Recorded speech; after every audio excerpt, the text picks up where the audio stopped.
your sense of it refers to the Union of India.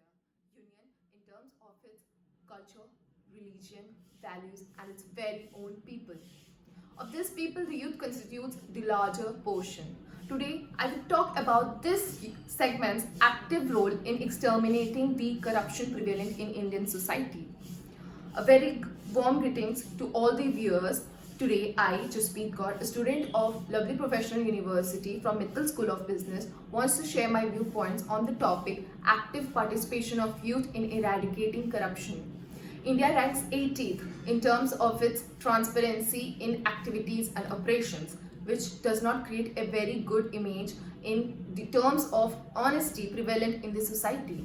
According to a KPMG report, the top three sectors where the evils of corruption is the highest are the real estate, telecommunications, and the very most important of all, the social development projects.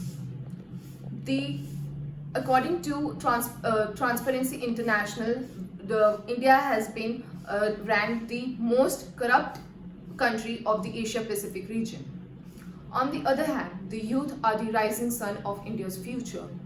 Their country has witnessed a lot of situations where the students didn't submit to the corruptions done in the society and raise their voices against it.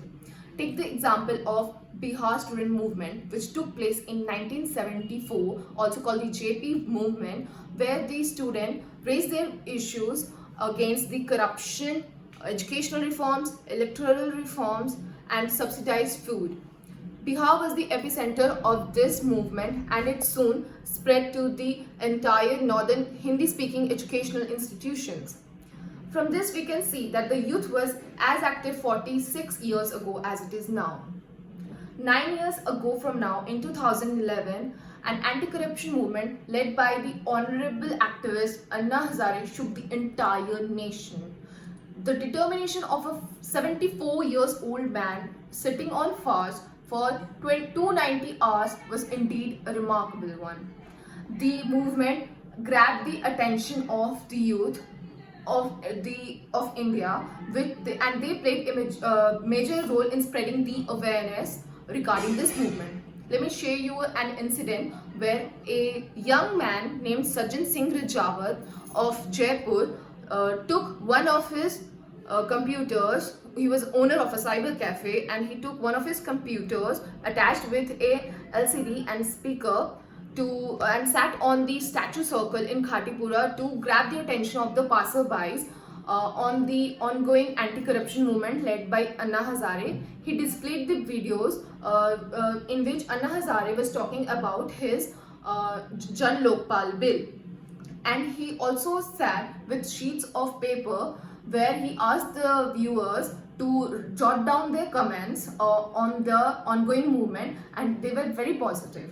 From this, we can see that the youth are very well aware where to put their efforts in order not for just their upliftment but also for the societies.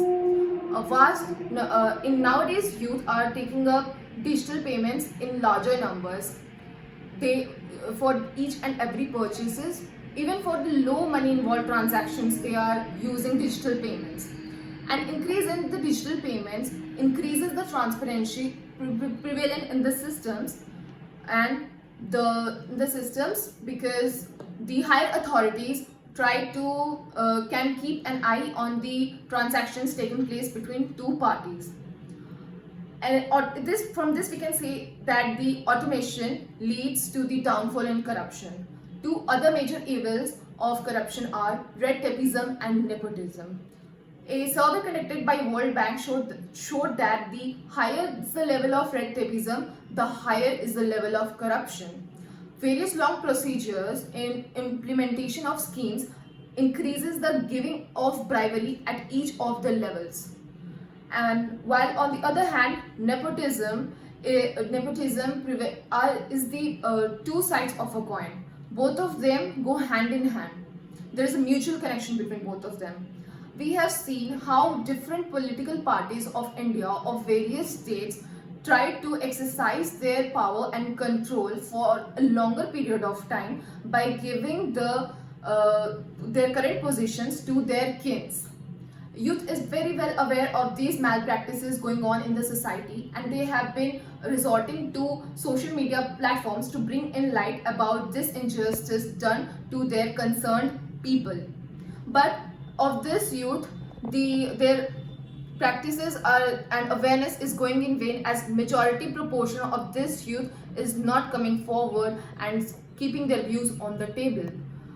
And it is the responsibility of the aware youth to make their friends and peers realize of this current situation regarding corruption, because then only we will be able to uproot this evil from our society. Thank you.